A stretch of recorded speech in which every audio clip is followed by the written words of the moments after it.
আপনি কি ওই মাকড়সার জাল দেখতে পাচ্ছেন? মাকড়সারা ভীষণ পরিশ্রম করে এটা তৈরি করে। নিজের শরীরের রস দিয়ে এই জাল বোনে। আপনি কি এটার উদ্দেশ্য জানেন? আসলে মাকড়সা এই জালে ছোট কীটপতঙ্গ ধরে তাদেরকে খাদ্যরূপে গ্রহণ করে। কিন্তু আপনি কি এই কথা জানেন যে একদিন মাকড়সা নিজেই নিজের জালে জড়িয়ে মৃত্যুবরণ করে থাকে? বলুন, কি করেন আপনি এই জাল দেখতে পেলেই মুছে ফেলেন এর অস্তিত্ব, তাই না? তেমনি অন্যদিকে পাখির বাসা, পাখিরাও ভীষণ পরিশ্রম করে এটা তৈরি করে।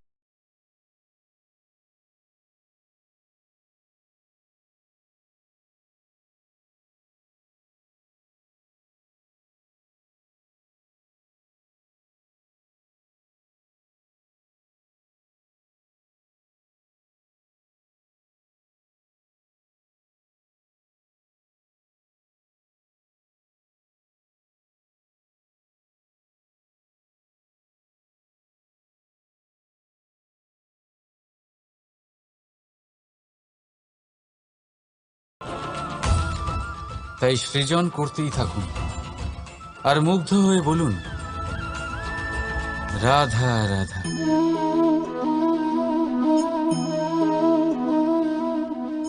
আপনার কি মনে হয় আমি কি করছি? আপনি বলবেন আমি প্রদীপ জ্বালাচ্ছি। সঠিক। কিন্তু প্রশ্ন হচ্ছে যে আমি কি আপনাকে বলেছি যে একে প্রদীপ বলা হয়? না। এই প্রদীপ কি নিজেই নিজের পরিচয় আপনাকে দিয়েছে? না। তাহলে আপনি কি করে জানলেন যে একে প্রদীপ বলা হয়? উত্তর হচ্ছে প্রকাশ। যে স্বয়ং জ্বলে অন্ধকারের মধ্যে সংসারকে পথ দেখায়, সেটাই প্রদীপ। যা নিরাশার মাঝে আশার আলো প্রদর্শন করে, সেটাই প্রদীপ। অপর দিকে আছে সাপ, যাকে না দেখেও তার ফনার আওয়াজ শুনেই লোকে ভয় পেয়ে যায়। তার মানে ব্যক্তির পরিচয় তার কর্মের দ্বারা পাওয়া যায়। তাই আপনার এটা বলার প্রয়োজন নেই যে আপনার পরিচয় কি।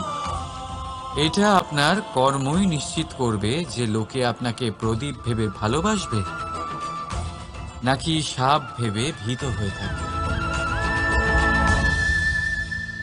রাধা রাধা। সময় কত বিচিত্র হয়।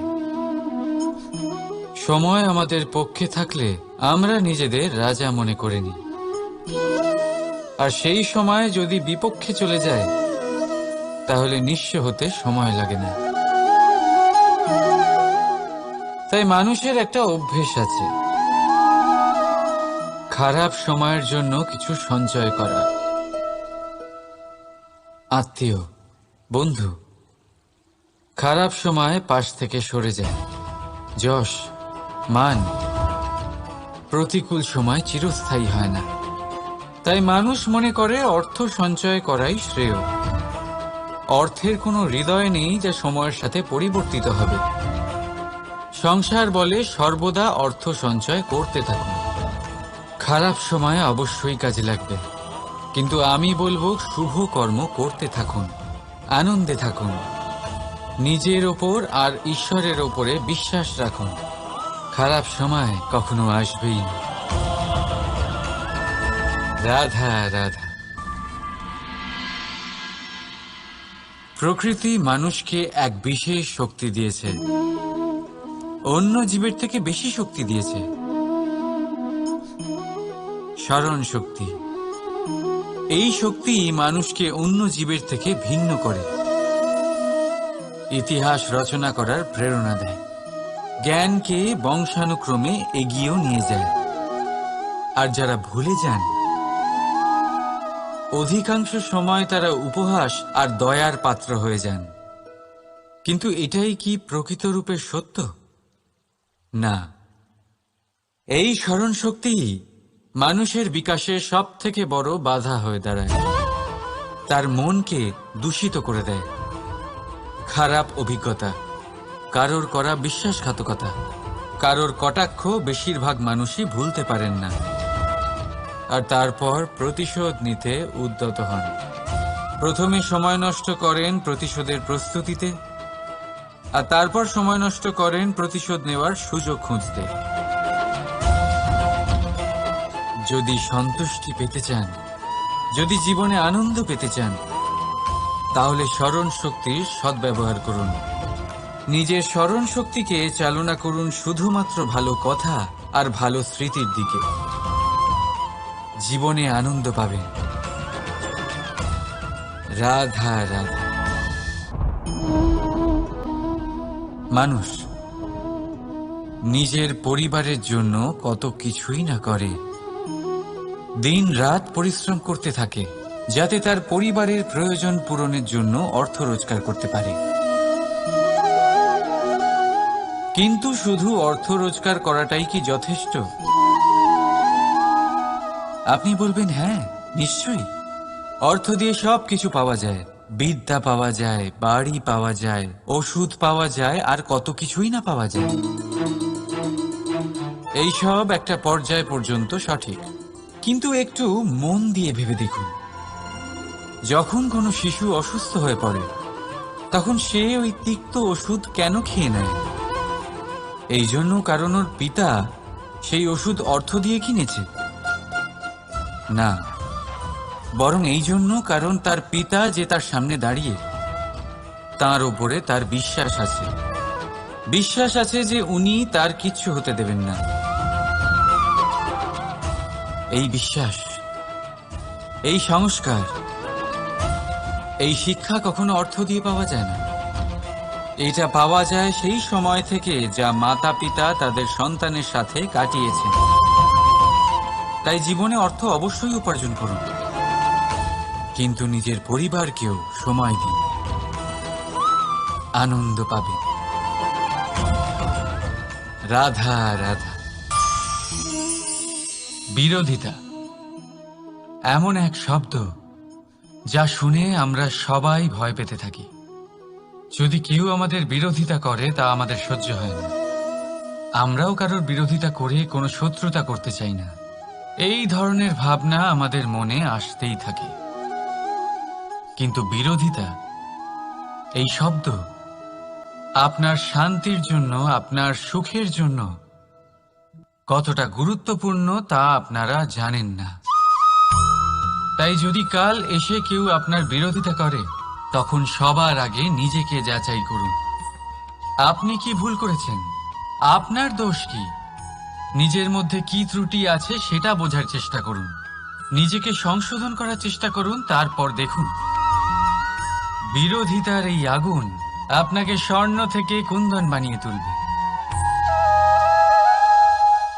বলা হয় এই সংসারে খারাপ বেড়েই চলেছে, কিন্তু তার কারণ এ নয় যে খারাপ মানুষ বেড়ে চলেছে। তার কারণ হলো যে ভালো মানুষ, যাদের ভালো চিন্তা, ভালো বিচারধারা আছে, তারা খারাপের বিরোধিতা করতে পারে না। যদি আপনার সম্মুখে কোনো খারাপ কর্ম হয়, তাহলে তার বিরোধিতা করতে সংকোচ করবেন না, কারণ বিরোধিতার এই আগুন মন্দকে পিছুপা হতে অবশ্যই বাধ্য করে। রাধা রাধা। জীবনে আপনি এরকম মানুষও দেখবেন যারা এটা বলে, ভাবে, নিজেকেও বলে যে উনি সেই এমন ব্যক্তি যার মতো আমি হতে চাই। ঠিক আছে, কারোর থেকে প্রেরণা নেওয়াটা কোনো ভুল নয়, কিন্তু কখনো কখনো এই প্রেরণা গুরুত্বহীন হয়ে যায়, আর আমরা শুরু করে দিই সেই ব্যক্তিকে নকল করতে। এখানেই থেমে যায় আমাদের উন্নতি। এবারে দেখুন, সংসারে শত কোটি রঙের ফুল আছে, কিন্তু তারা কখনো একে অপরকে নকল করে না। নকল করে না তাদের রং, নকল করে না তাদের সুগন্ধ। তাহলে আমরা করি কেন?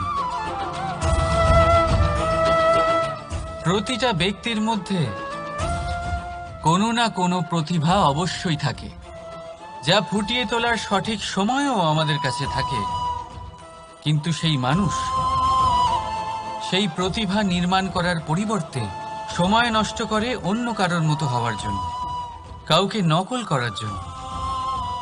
এটা করবেন না। সময়কে ব্যবহার করুন নিজের অস্তিত্ব নির্মাণ করার জন্য, কারণ কারোর ছায়া হওয়ার থেকে ভালো আপনি কারোর জন্য প্রেরণা হয়ে উঠুন। রাধা রাধা।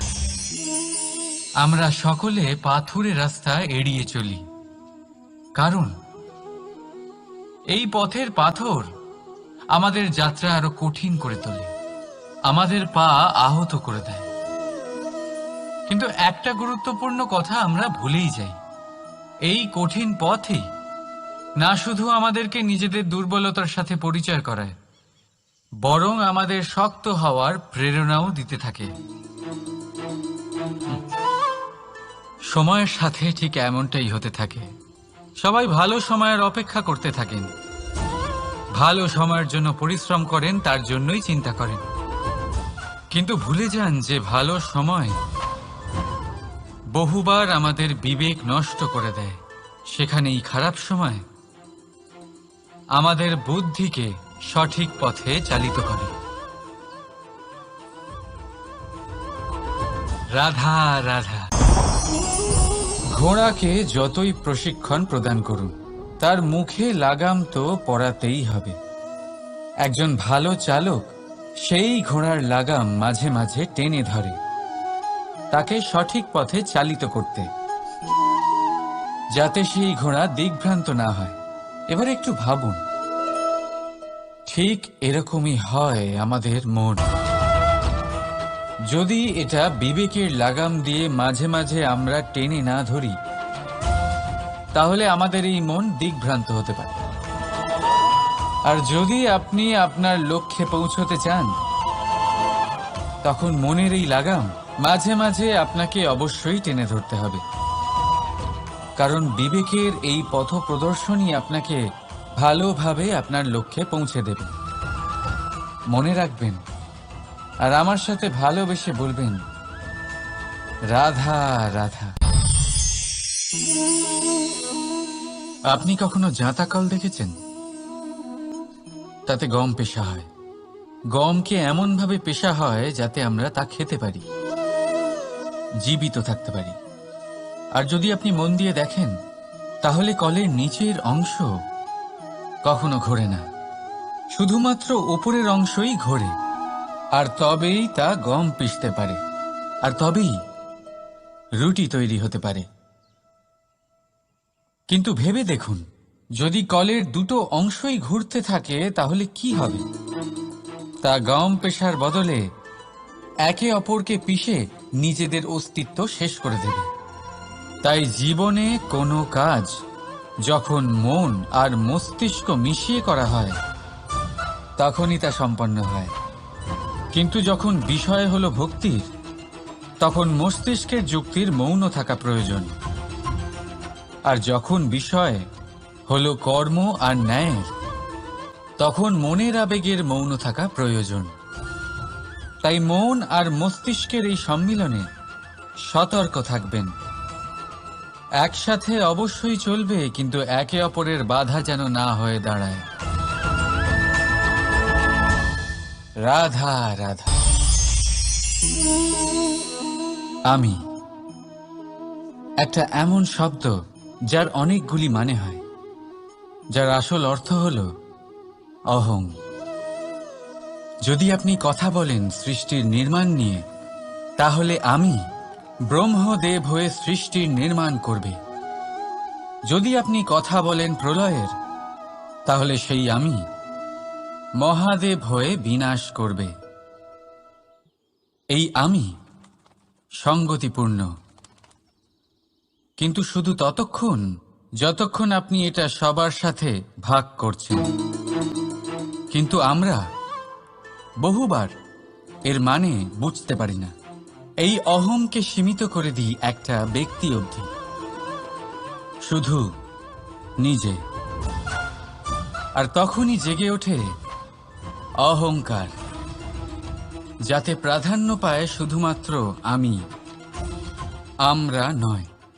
আর একজন ব্যক্তি একা না উৎপাদন করতে পারে আর না করতে পারে সৃজন। এবারে দেখুন, বৃষ্টির এক ফোঁটা, তারও অস্তিত্ব আছে, কিন্তু তা ধরিত্রীতে পড়লেই সমাপ্ত হয়ে যায়। কিন্তু যখন ফোঁটাগুলি একসাথে পড়ে তখন শুরু হয় বর্ষা, আর তখনই তৈরি হয় ধারা। রাধা রাধা। বলুন, কি দেখতে পাচ্ছেন আপনি? আমার হাতের এই সাদা বস্ত্র, নাকি এতে লেগে থাকা এই কালো দাগ? এবারে সত্যি কথা বলতে কি, আপনার নজর সবার আগে এই কালো দাগের উপরে গেছে। ঠিক আছে, এমনই তো হয়। ভীষণ কম মানুষ থাকেন যারা ভাবেন কোনো ব্যক্তি ভীষণ পরিশ্রম করে এই বস্ত্র ধুয়েছেন, এটা শুকিয়েছেন। বেশিরভাগ মানুষের নজর যায় এই দাগের উপরে, ভাবেন যে এটা কি করে লাগলো। কিছুটা এরকমই হয় আমাদের ব্যক্তিত্বের সাথে। আমাদের শুভ কর্মের উপরে আমাদের একটা খারাপ কর্ম ভারী মনে হয়। এবারে ভাবুন, যদি আমি চন্দ্রের কথা বলি, তাহলে তার শীতল আলো দেখার পূর্বে তার কলঙ্ক লক্ষ্য করেন, সেই চাঁদে লেগে থাকা কালো দাগ দেখে নেন। সেই জন্যই বিশেষ করে যারা শুধুমাত্র শুভ চিন্তা করেন আর উপকারী কর্ম যারা করেন, তাদের আমি বলবো সাবধানে থাকবেন, কারণ আপনার একটা খারাপ কর্ম চিরকালের জন্য উদাহরণ হয়ে দাঁড়াবে। রাধা রাধা। সাফল্য। যদি আপনাকে জীবনে সাফল্য পেতে হয়, তাহলে আপনি একাধিক মানুষ পাবেন যারা একাধিক উপায় বলবে আপনাকে সাফল্য পাওয়ার। দীর্ঘ সময় ধরে পরিশ্রম, চেষ্টা, নির্ধারণ, নিষ্ঠা এই বিষয়ে ভাষণ দিতে থাকবেন। একাধিক রকমের উদাহরণ আপনার সামনে তুলে ধরবেন। কিন্তু আমার এটা মনে হয়, আমরা কেন সেই বিষয়ে কথা বলি না যা মানুষকে অসফল করে তোলে? শুধু দুটো ব্যাপার অসফল হওয়া নিশ্চিত করে। শুধু দুই ধরনের মানুষ বেশিরভাগ অসফল হন। প্রথম তারা যারা ভাবে অনেক কিছু কিন্তু কিছুই করে না, আর দ্বিতীয় তারা যারা অনেক কিছু করতে থাকে কিন্তু ভাবনা চিন্তা না করে।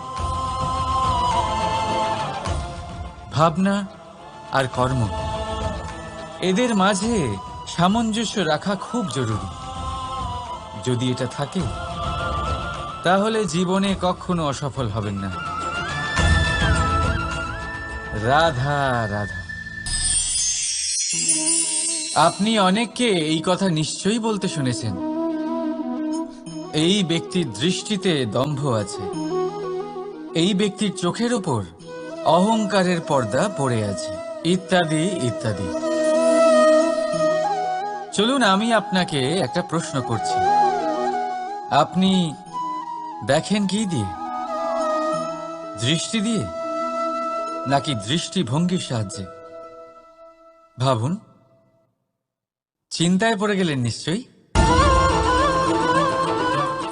দৃষ্টি যে কোনো বস্তুর বা যে কোনো মানুষের শুধু বাইরের রূপটা দেখায়, যেখানে দৃষ্টিভঙ্গি আপনাকে সোজা আসল পরিচয়ের সাথে সাক্ষাৎ করায়।